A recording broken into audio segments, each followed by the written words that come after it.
17th September 2024. At around 3:30 p.m. in Lebanon, the clouds of fear began to fall when thousands of pager devices exploded with a powerful blast. These pager devices were used by Hezbollah group members to communicate with each other. At that time, someone was in the market, someone was at home, someone was sitting in a gathering. Hezbollah members said that a message was received in their pager devices, and all the devices that were on at that time exploded with a powerful blast. So far, 12 people have lost their lives in this accident, including some children, while more than 3,000 people have been seriously injured in various areas. The blast took place in Lebanon, while their voices were heard in the form of news headlines all over the world. The emergency was declared in Lebanon. There was a lot of noise from the ambulance and the rush in the hospitals, and the seats were reduced for the injured. The situation was not stable. The situation was not under control. The next day, on the 18th of September 2024, the handheld radio sets of Hezbollah were also blown up. It is not normal for more than 3,000 devices to be blown up at the same time. Hezbollah has put all this responsibility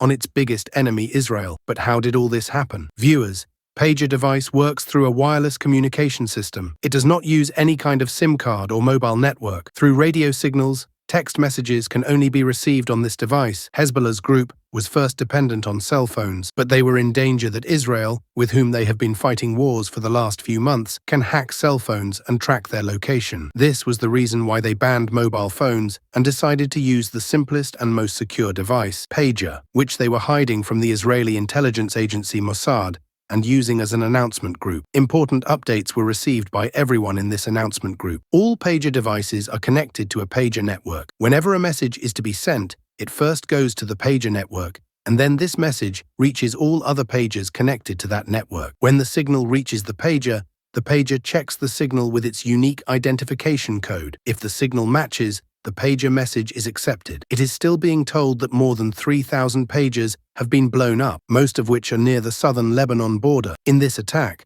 where thousands of people were injured, Iranian ambassador Mujtaba Amani has also received reports of injuries. Hezbollah says that the Israeli intelligence agency is behind this. Israel has not given its opinion on the pager blast yet. But what was the pager blast and who did it? In a torn pager photo, it was written Taiwan-based Gold Apollo Company, but Gold Apollo said that they did not manufacture these devices. Rather, they gave the company BAC the permission to use their brand name. If this work is done at the production level, i.e. the explosive system is installed in it while manufacturing the devices, then it means that it was planned long ago. Hezbollah says that they had ordered about 5,000 Gold Apollo pagers, which reached Lebanon in the beginning of 2024. The founder of Gold Apollo, Su-Ching Kwang, said that the pagers that were torn were not manufactured in Taiwan, but by the BAC company. We have not sold the products to him in the last 3 years. This is not our production. We have not sold any of them. He first refused to tell us the location of the company,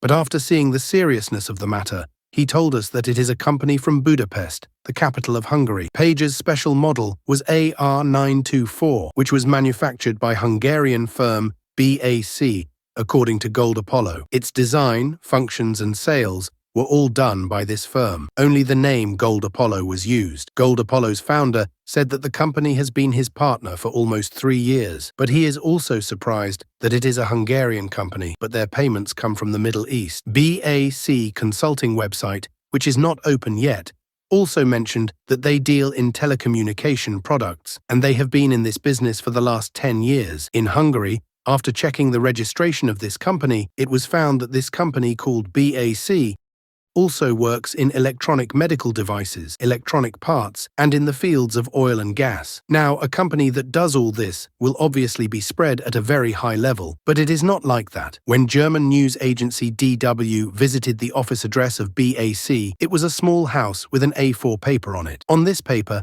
BAC Consulting was also mentioned along with other companies. When asked by the people present in the building, they also had no knowledge about this company. Now it is being understood that this is a shell company, i.e. a company that does not do any special work, but does illegal activities, or does something else. When the company's financial records were examined, it was found that BAC has recently declared a profit of 18 million Hungarian forints, which is approximately $51,700. When the website was opening at that time, but after a while, there was an error in it, as if its access was deliberately closed. In the official records, The CEO of BAC is a woman named Christina Barsoni Archiacono, who has been with the company since 2016, while the name of the owner of the company is being told. According to the name, they are husband and wife. Both of them received many phone calls, but no one received them. Only NBC News reported that they had a phone call with Christina, who said that she works with Gold Apollo, but only as a commission agent. That is, they don't manufacture the pages themselves. When this whole thing happened,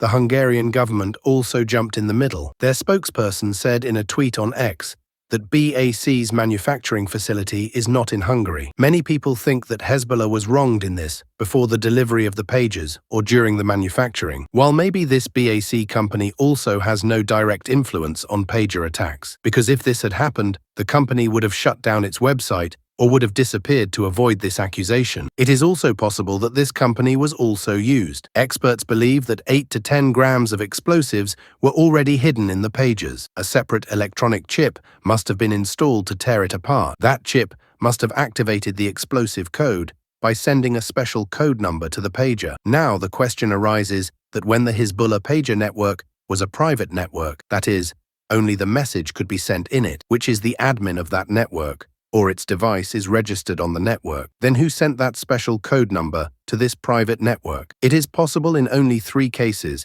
that either Mossad has a spy in his group, or he has the capability to hack private radio frequency network, or he has a connection in pager with a different network and has been detonated by SMS or call. This is the story of pager explosions, which caused a lot of destruction and fear in Lebanon on the first day. The next day, some walkie-talkie radio sets of Hezbollah also exploded in the same way as pages. One walkie-talkie was torn when one of Hezbollah's members, who died in the blast the previous day, was in the funeral of one of his companions. The pictures of the torn walkie-talkie sets show that it was made by ICOM Company, which is a Japanese company. But ICOM says that this special model of walkie-talkie ICV-82 was stopped in 2014. Hezbollah bought these walkie-talkie sets about 5 months ago, right when pager devices came to Lebanon. Lebanese security force says that Israel's agency Mossad is very famous for such small operations in other countries, and they must have planted explosives in pagers and walkie-talkie months before